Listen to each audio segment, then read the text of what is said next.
છોટાઉદેપુર ધમોડી ગામમાં આજે એવી ઘટના બની છે જે ખૂબ નિંદનીય છે અને એટલી નીચ રાજનીતિ પર આ બીજેપી વાળા ઉતરી ગયા છે એનું સબૂત છે આ રોડ જે બનાવ્યું છે આ ફળિયામાં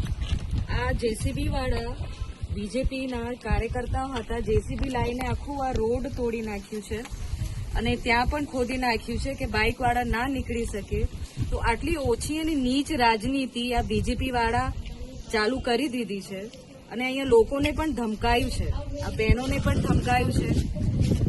તો આ જે ગ્રાન્ટના પૈસા હતા એ સરકારી ગ્રાન્ટના પૈસા છે કોઈના એમના ઘરના પૈસા નહોતા અને આ ગ્રામજનનું રોડ છે એમનો ઘરનો રસ્તો નથી તો આ ગેરકાયદેસર જે કામ કર્યું છે એના ઉપર સખ્ત કાર્યવાહી થવી જોઈએ અને એ માંગણી અમે કરીએ છીએ।